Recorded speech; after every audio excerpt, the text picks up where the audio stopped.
प्रधानमंत्री चाइना गए, अच्छी बात है, जाना चाहिए।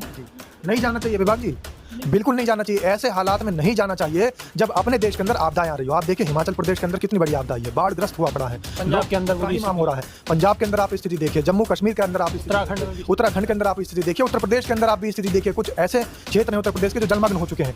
तो इस देश के बड़े राज्यों के अंदर बाढ़ आ चुकी है और आपदा से देश जूझ रहा है। और प्रधानमंत्री को जहाँ जाना चाहिए था, प्रधानमंत्री का जो विमान है वो विमान जाना चाहिए था हिमाचल की तरफ, वो विमान जाना चाहिए था जम्मू कश्मीर की तरफ, वो विमान जाना चाहिए था उत्तराखंड की तरफ, वो विमान जाना चाहिए था बिहार की तरफ। मणिपुर भी तो जा सकता था, मणिपुर भी तो जा सकता था। चलिए मणिपुर की तो बहुत पुरानी बात हो गई, क्योंकि हमारे देश की जनता मैं पहले ही कह चुका हूँ कि कुछ दिन तक याद रखते हैं। वो हजारों किलोमीटर दूर चलने वाली जनता जिनके पाँव में छाले पड़ गए थे, आज उनको याद नहीं होगी कि कोरोना काल में किस तरीके से अचानक से वो लोग निकल गए थे और उनके जाने आने के लिए भी कोई सवारी मुहैया नहीं थी।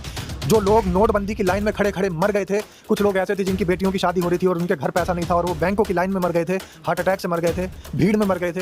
लोग भूल गए, वो वक्त निकल चुका है। लेकिन मैं तो ये कह रहा हूँ कि आज के समय में अभी तो बाढ़ का क्षेत्र है, अभी तो आपदा आई हुई है, तो इस आपदा में चाइना की तरफ को रुख नहीं करना चाहिए था। प्रधानमंत्री तो ये कहते हैं ना, आपदा में अवसर ढूंढना चाहिए। तो ढूंढ रहे हैं, आपने सब कुछ सच बताई दिया जनता को कि आप प्रधानमंत्री कहते हैं। बिल्कुल प्रधानमंत्री कहते हैं और प्रधानमंत्री की बातों को इस देश की जनता को समझना चाहिए और सुनना चाहिए। और प्रधानमंत्री का नारा जो आप बता रहे हैं कि आपदा में अवसर ढूंढते हैं, तो आपदा में अवसर ऐसे ही ढूंढा जाता है और ऐसे ही प्रधानमंत्री आपदा में अवसर ढूंढते रहेंगे। अब आपके जिम्मे है कि आप क्या ऐसा ही प्रधानमंत्री चुनेंगे। एक नारा राहुल गांधी ने भी दिया है।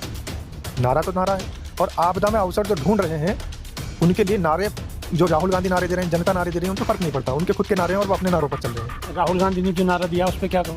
देखिए राहुल गांधी ने वोट चोर गद्दी छोड़ का नारा दिया है, और वो नारा उन्होंने साफ तौर से इसलिए दे दिया है कि जो वोट चोर होगा वही गद्दी छोड़ेगा। तो वोट चोर इस टाइम डगमगा रहे हैं और वोट चोर ये देख रहे हैं कि पहले तो किसी और की शरण में चले जाते थे, मामले को डाइवर्ट कर देते थे, अब किसकी शरण में जाए, क्योंकि जो शरण करता था उसने गालियां दे रखी हैं, उस शरणकर्ता ने जबरदस्ती तरीके से ठोक रखा है।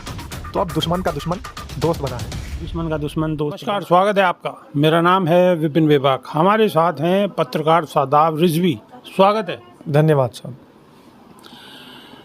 रिजवी जी, जब से राहुल गांधी की बिहार के अंदर यात्रा शुरू हुई और उसका समापन हुआ, समापन से पहले ही बीजेपी के कार्यकर्ताओं ने कांग्रेस के मुख्यालयों पर ज़बरदस्त हमला कर दिया। पहले तो ये बिहार तक सीमित था, लेकिन ये अब आग बरेली तक पहुंच चुकी है, यानी कि उत्तर प्रदेश तक पहुंच चुकी है। बरेली के अंदर बीजेपी की महिलाओं ने सीधा हमला कर दिया है कांग्रेस के मुख्यालय पर। देखिए एक पुरानी कहावत है गांव की आम भाषा में कि खिसियानी बिल्ली खंबा नोचे। अच्छा। तो खिसियानी बिल्ली खंबा नोच रही है और राहुल गांधी के साथ में जो जन सैलाब उमड़ा है, तो आप देखिए उस जन सैलाब को देखते हुए भारतीय जनता पार्टी को कुछ और नहीं मिल रहा है कि आखिर वो करें तो करें क्या। तो उन्होंने अपने कार्यकर्ताओं का सहारा लिया है और कार्यकर्ताओं को छोड़ दिया है और वो जगह जगह जो उनका पुराना काम है वो काम कर रहे हैं। मतलब पुराना मतलब यही सब आगजनी करना, तोड़फोड़ करना, अच्छा। शांति सौहार्द जो चल रहा है इस देश के अंदर उसको बिगाड़ना, कहीं कोई अच्छे खासी जनता आपस में एक दूसरे के भाईचारे के साथ रह रही है तो भाईचारे को तोड़ना, ये सारा काम है उनका। इसमें एक्सपर्ट हैं और उसी काम को वो लगातार बराबर कर रहे हैं। तो अब जब राहुल गांधी के साथ में उन्होंने देखा कि जो वोट अधिकार यात्रा और वोटर अधिकार यात्रा निकली, तो वोटर अधिकार यात्रा में उनके साथ में जो जनता जुड़ी है, जो जन सैलाब जुड़ा है, इनको बिल्कुल भी उम्मीद नहीं थी। उम्मीद से परे रिजल्ट आए हैं सामने, परिणाम बहुत ज़्यादा चौंकाने वाले हैं। ये सपने में भी नहीं सोच सकते थे कि राहुल गांधी जब निकलेंगे वोटर अधिकार यात्रा को लेकर बिहार में, तो बिहार में इतना जन सैलाब उनके साथ जुड़ जाएगा। जब परिणाम आए तो इनकी रातों की नींद गायब हो गई। अब कुछ ना कुछ तो करना था, तो बस वही कहावत चरितार्थ होती है, खिसियानी बिल्ली खंबा नोचे।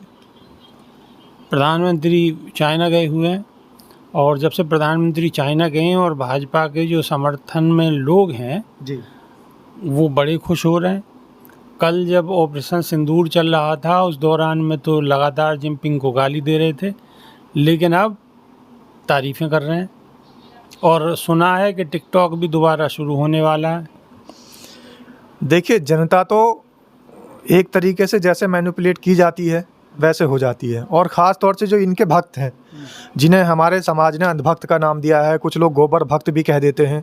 तो इस तरीके के जो अंधभक्त हैं कभी तो वो ट्रंप को पापा मान लेते हैं।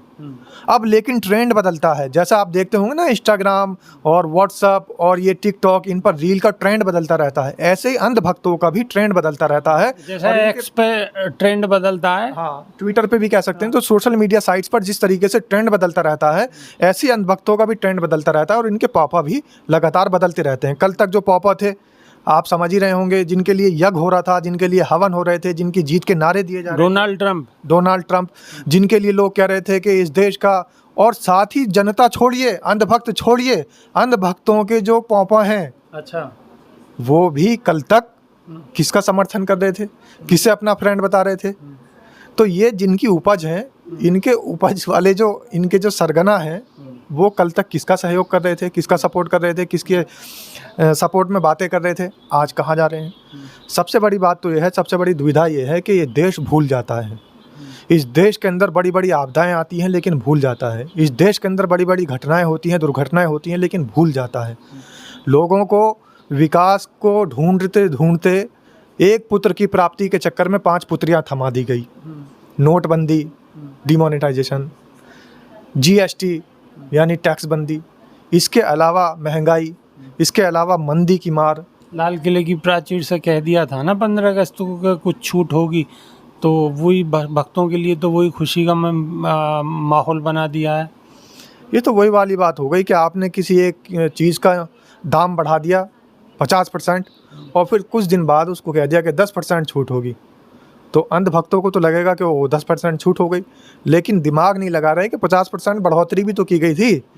10% छूट कर दी तो 40% तो अब भी बढ़ोतरी हो चुकी है, लेकिन वो 40% पर नज़र नहीं लगाएंगे जो अंधभक्त होंगे। इसीलिए तो उनको अंधभक्त कहा गया है, क्योंकि उनकी आंखों पे अंधभक्ति का इतना बड़ा चश्मा है कि उनको 10% छूट नज़र आएगी और उसका वो गीत गाते फिरेंगे, लेकिन जो 50% बढ़ोतरी हुई थी उसको कभी जिक्र नहीं करेंगे उसका। इसी को अंधभक्ति कहा जाता है शास्त्रों। अच्छा, प्रधानमंत्री चाइना गए, अच्छी बात है, जाना चाहिए। जी, नहीं जाना चाहिए विभाग जी, बिल्कुल नहीं जाना चाहिए। ऐसे हालात में नहीं जाना चाहिए जब अपने देश के अंदर आपदाएं आ रही हो। आप देखिए हिमाचल प्रदेश के अंदर कितनी बड़ी आपदा आई है, बाढ़ग्रस्त हुआ पड़ा है। पंजाब के अंदर त्राहिमाम हो रहा है। पंजाब के अंदर आप स्थिति देखिए, जम्मू कश्मीर के अंदर आप स्थिति देखिए, उत्तराखंड के अंदर आप स्थिति देखिए, उत्तर प्रदेश के अंदर आप भी स्थिति देखिए। कुछ ऐसे क्षेत्र हैं उत्तर प्रदेश के जो जलमग्न हो चुके हैं। तो इस देश के बड़े राज्यों के अंदर बाढ़ आ चुकी है और आपदा से देश जूझ रहा है। और प्रधानमंत्री को जहाँ जाना चाहिए था, प्रधानमंत्री का जो विमान है, वो विमान जाना चाहिए था हिमाचल की तरफ, वो विमान जाना चाहिए था जम्मू कश्मीर की तरफ, वो विमान जाना चाहिए था उत्तराखंड की तरफ, वो विमान जाना चाहिए था बिहार की तरफ। मणिपुर भी तो जा सकता था जी, मणिपुर भी तो जा सकता था। चलिए मणिपुर की तो बहुत पुरानी बात हो गई, क्योंकि हमारे देश की जनता, मैं पहले ही कह चुका हूँ कि कुछ दिन तक याद रखते हैं। वो हज़ारों किलोमीटर दूर चलने वाली जनता, जिनके पाँव में छाले पड़ गए थे, आज उनको याद नहीं होगी कि कोरोना काल में किस तरीके से अचानक से वो लोग निकल गए थे और उनके जाने आने के लिए भी कोई सवारी मुहैया नहीं थी। जो लोग नोटबंदी की लाइन में खड़े खड़े मर गए थे, कुछ लोग ऐसे थे जिनकी बेटियों की शादी हो रही थी और उनके घर पैसा नहीं था और वो बैंकों की लाइन में मर गए थे, हार्ट अटैक से मर गए थे, भीड़ में मर गए थे। लोग भूल गए, वो वक्त निकल चुका है। लेकिन मैं तो ये कह रहा हूँ कि आज के समय में अभी तो बाढ़ का क्षेत्र है, अभी तो आपदा आई हुई है, तो इस आपदा में चाइना की तरफ को रुख नहीं करना चाहिए था। प्रधानमंत्री तो ये कहते हैं ना, आपदा में अवसर ढूंढना चाहिए, तो ढूंढ रहे हैं। आपने सब कुछ सच बताई दिया जनता को कि आप प्रधानमंत्री कहते हैं। बिल्कुल प्रधानमंत्री कहते हैं और प्रधानमंत्री की बातों को इस देश की जनता को समझना चाहिए और सुनना चाहिए। और प्रधानमंत्री का नारा जो आप बता रहे हैं कि आपदा में अवसर ढूंढते हैं, तो आपदा में अवसर ऐसे ही ढूंढा जाता है और ऐसे ही प्रधानमंत्री आपदा में अवसर ढूंढते रहेंगे। अब आपके जिम्मे है कि आप क्या ऐसा ही प्रधानमंत्री चुनेंगे। एक नारा राहुल गांधी ने भी दिया है। नारा तो नारा है, और आपदा में अवसर जो ढूंढ रहे हैं उनके लिए नारे, जो राहुल गांधी नारे दे रहे हैं, जनता नारे दे रही है, उन पर फर्क नहीं पड़ता। उनके खुद के नारे हैं और वो अपने नारों पर चल रहे हैं। राहुल गांधी ने जो नारा दिया उस पर क्या कहोगे? देखिए, राहुल गांधी ने वोट चोर गद्दी छोड़ का नारा दिया है, और वो नारा उन्होंने साफ तौर से इसलिए दे दिया है कि जो वोट चोर होगा वही गद्दी छोड़ेगा।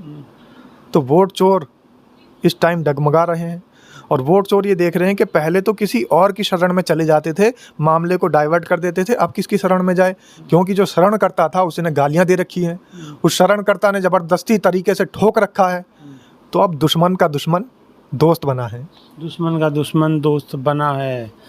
पत्रकार शादाब रिजवी की बातों से आप कितना सहमत हैं, कमेंट के माध्यम से आप अपनी राय अवश्य रखिएगा, हमें बेसब्री से इंतज़ार रहेगा। तो अभी के लिए सिर्फ इतना ही, नई वीडियो में फिर रूबरू होंगे। बहुत बहुत शुक्रिया, धन्यवाद साहब। नमस्कार।